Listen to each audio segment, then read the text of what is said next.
Assalamualaikum warahmatullahi wabarakatuh. Sahabat sekalian, aswaja yang hebat itu adalah aswaja yang berhasil mengajak orang-orang salafi, orang-orang wahabi menjadi aswaja seperti mereka. Begitu juga dengan orang-orang wahabi, orang-orang salafi.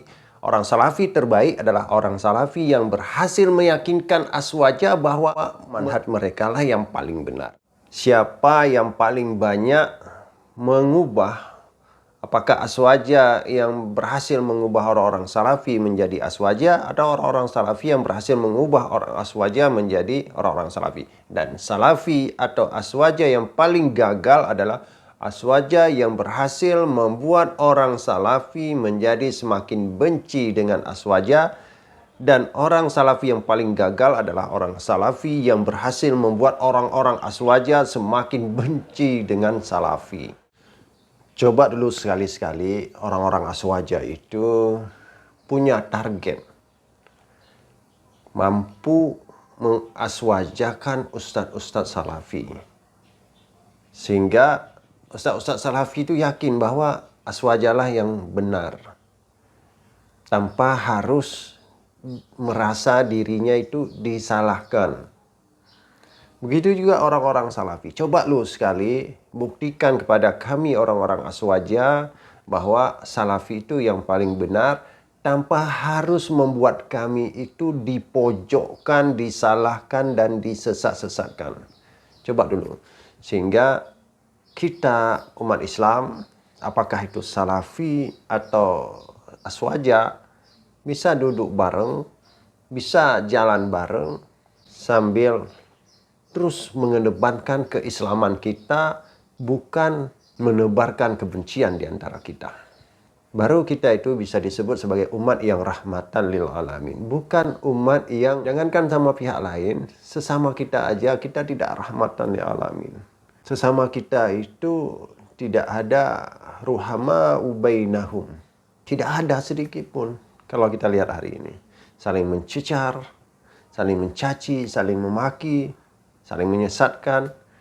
Bukan berarti kita tidak boleh menunjukkan kebenaran. Bukan berarti kita tidak boleh menyalahkan sesuatu yang salah. Tapi bagaimana semua itu disampaikan dengan cara elegan. Semua itu disampaikan dengan cara penuh dengan keilmuan. Sehingga orang yang telah menganggap sesuatu itu benar selama ini berdasarkan pemahaman dan pengetahuan mereka, tidak serta-merta dikeluarkan seakan-akan mereka diajak dari sebuah kebenaran menuju kesesatan yang lain. Itu yang dipahami selama ini. Yang dipahami oleh orang-orang aswaja adalah orang salafi itu ingin menyesatkan aswaja. Karena bagi orang aswaja, orang salafi itu adalah orang mujassimah. Begitu juga dengan orang-orang salafi. Bagi orang salafi itu, orang-orang aswaja itu adalah ahlul bid'ah. Itu adalah orang-orang yang menentang sunnah. Nah, sehingga kalau kita lihat perdebatan hari ini, kita bisa mengambil kesimpulan tidak akan mungkin aswaja dengan salafi bisa disatukan. Yang ada bisa dibenturkan. Dan jangan sampai ini dimanfaatkan oleh musuh-musuh Islam sehingga membuat kekuatan umat Islam semakin lemah, semakin lemah, semakin lemah. Berhentilah saling menyalahkan, saling menyudutkan, tapi coba bangun sinergi agar orang-orang yang selama ini dia bukan aswaja, juga bukan salafi, tetapi gara-gara melihat perdebatan antara salafi dengan aswaja yang tiap hari semakin instan di media sosial, akhirnya mereka yang tadinya kepingin hijrah, kepingin berubah, ketika melihat para ulamanya, para ustadznya, para alimnya seperti itu, akhirnya mereka menjauh. Mereka takut ketika semakin banyak belajar tentang agama, mereka takut menjadi orang yang hatinya keras. Padahal mereka ingin berubah, ingin mendapatkan manfaat dari beragama. Tetapi ketika cara para ustadz, para da'i menyampaikan seperti itu, yang ada hati umat semakin menjauh dengan kebenaran. Jadi coba dulu buat kompetisi yang bagus, yang baik, sehingga menjadi orang terdepan mengajak orang yang tadinya belum sholat menjadi rajin sholat, mengajak orang yang tadinya tidak baik menjadi baik, dan bukan sebaliknya menjadikan orang yang sudah rajin sholat menjadi bebal hatinya, menjadi keras hatinya karena sering melihat para da'i, para ustadz berdebat di media sosial.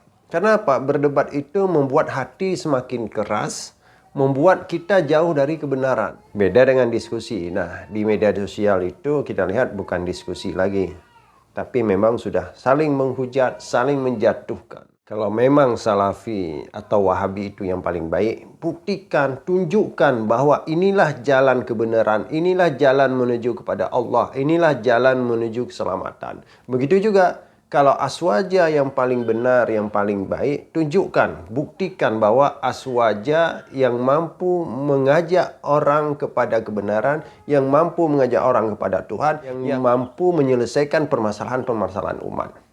Umat hari ini sudah begitu banyak problematika kehidupan mereka. Ketika melihat kita berdebat, akhirnya mereka semakin menjauh, dan menjauh. Jadi sahabat sekalian, para ustadz, para da'i, cobalah kita merenung sedikit. Tujuan kita berdebat itu untuk apa? Tujuan kita saling menyesatkan itu untuk apa? Apakah ingin menunjukkan kebenaran atau ingin mengatakan bahwa kita benar, orang lain salah? Ingin dianggap paling pandai, ingin dianggap paling berilmu, sementara orang lain tidak berilmu. Coba kita lihat di media sosial, itu orang-orang Salafi menunjukkan bahwa orang Aswaja tidak berilmu. Mereka itu tidak ngerti. Begitu juga kalau kita lihat orang-orang Aswaja, kita akan melihat bahwa orang-orang Aswaja menunjukkan bahwa orang Salafi itu bodoh, orang Salafi itu nggak ngerti bahasa Arab, orang Salafi itu begini dan begitu. Itu saja yang dilihat. Akhirnya umat bingung, mana sebenarnya yang paling bodoh? Akhirnya mereka berkesimpulan sendiri, semua mereka itu bodoh. Dan apa efeknya? Efeknya yang mereka lihat, umat Islam cuma bisa berdebat dengan sesama umat Islam. Dan begitu mereka lihat Koh Dondi, Ustaz Felix Siong, untuk mengajak orang keluar dari permasalahan-permasalahan umat, memberi jalan keluar atas segala problematika kehidupan mereka, lalu datang para ustadz, baik dari kalangan Aswaja maupun Salafi, sama-sama menyesatkan Ustaz Felix Siong, menyalahkan Ustaz Donditan, dan lain sebagainya. Padahal kita umat Islam itu punya kelebihan masing-masing. Nah, mari kita tunjukkan kelebihan kita itu apa, sehingga umat tercerahkan, sehingga umat itu merasa diayomi, sehingga umat itu merasa ada tempat bertanya, sehingga umat itu merasa ketika mereka beragama itu hatinya semakin lembut dan dia semakin dekat dengan Allah Subhanahu wa taala. Bukan sebaliknya, ketika mereka beragama hatinya semakin keras dan semakin jauh dengan Allah Subhanahu wa taala walaupun mereka sholat setiap hari. Jadi demikian sahabat sekalian, mari kita lihat ke depan siapa yang terbaik, siapa yang menjadi pahlawan atas problematika umat kita, umat Islam hari ini. Apakah Aswaja atau Salafi? Atau bukan kedua-duanya? Ketika perang Iran dan Israel, coba kita lihat siapa yang muncul? Syiah. Orang Aswaja dianggap tidak punya peran apa-apa. Orang Salafi dianggap tidak bisa berperan apa-apa. Bahkan orang Salafi dengan orang Aswaja dituduh sebagai anti-Israel. Yang menjadi pahlawan adalah orang Syiah. Apakah itu yang diinginkan oleh Aswaja dan Salafi?